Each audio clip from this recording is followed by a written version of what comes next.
In this video, we will look at the uses of microorganisms. Before we jump into the uses, we need to look at Louis Pasteur. Now, Louis Pasteur discovered that microbes were responsible for producing alcohol, and he came up with the process of pasteurization. This is where bacteria are destroyed by heating beverages and then allowing them to cool. Now, we use pasteurization most of the time today with a lot of food substances.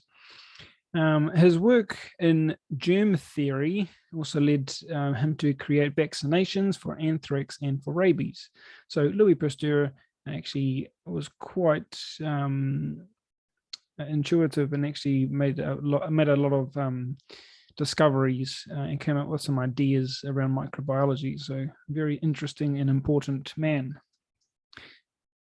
Okay, so basically yeast can be used for a variety of things. Okay, so the uses of microbes.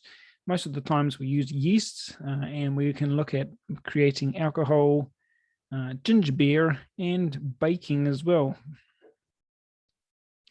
So yeast is actually quite important, and let's look at the structure of the yeast itself.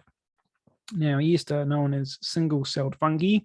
Okay, they are a type of fungi, and we can see here this large structure here is the main part of the yeast itself, and we've got the bud. Okay, they basically reproduce by budding, by producing new copies of itself. So wine making. So this is the alcohol production. Basically, grape juice plus sugar plus yeast, you can create wine.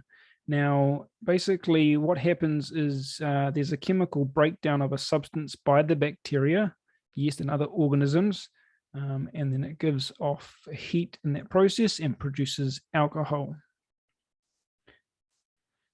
Okay, so as the name suggests, microbes are microscopic organisms, etc., etc. This is all the stuff we've already looked at before, so we'll just skip through that until now. So microbes uses, they have many uses. Basically, we can grow microbes if we wish to because they can be beneficial, so that's quite good. Microbes will grow in milk, and basically we can use microbes to make yogurt, we can use microbes to make cheese, and lots of other things. Yeast, we can use microbes, well, in this case, the yeast, to make bread, and also in winemaking. We can use the aerobic respiration of yeast to make the bread rise. As we talked about before, carbon dioxide is produced, and that is actually creating lots of those bubbles that lighten fluffy bread. And for that to happen, oxygen needs to be present, the aerobic respiration.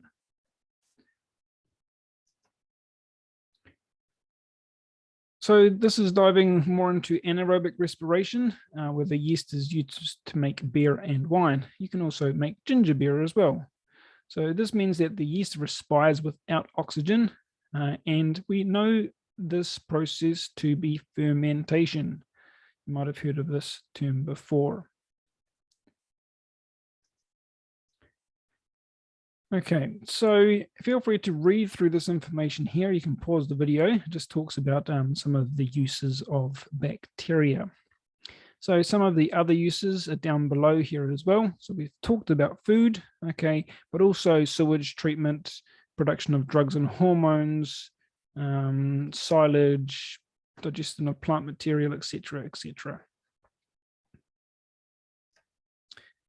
Okay, so what we'll do is we'll jump into food preservation in this video as well. So we know that food goes off quite often, and that's why we usually refrigerate things so it doesn't go bad. Now, if we leave food too long in certain conditions, the bacteria and fungi, or any microbes really, can grow on the food. It will start to break down the food and release toxins. And these toxins are harmful chemicals. They can get into the food, and if you eat that food, it can make you sick. Most bacteria and fungi need 4 things to survive: the nutrients, warmth, moisture, and oxygen. We've already covered those points.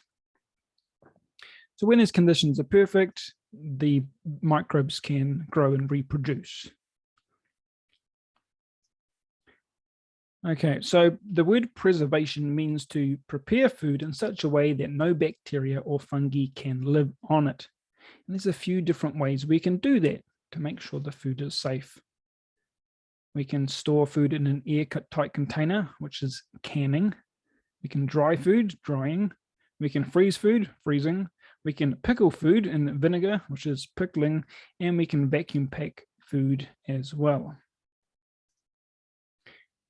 Okay, so we've just looked at those main points there. This is how it works. So salting itself removes the moisture from foods. Now, microbes need moisture to survive, and by removing that, it lessens the impact of the microbes, or can, in some cases, kill the microbes.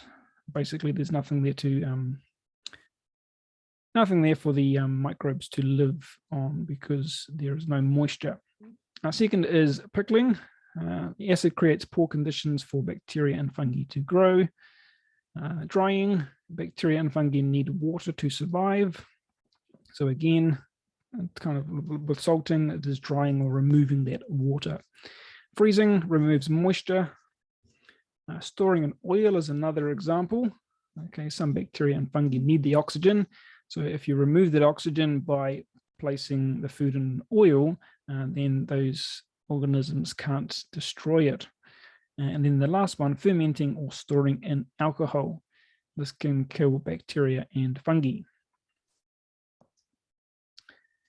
Okay, so we've also got some moldy methods of food preservation.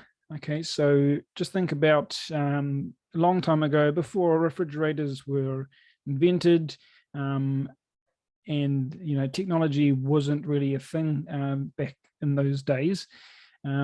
People still preserved food. Moldy still preserved food. Okay, so basically, the carbohydrates and fibers were consumed in the form of potato, kumara, and aruhe, which is the fern root. So those are some of the examples. The carbohydrates, the kaimawana, all these examples here. Titi, a mutton bird, is actually quite a common one. And basically they would dry or salt these or smoke these foods, these kai. Okay, and that is the end of the video. So in the next video, we will focus on this.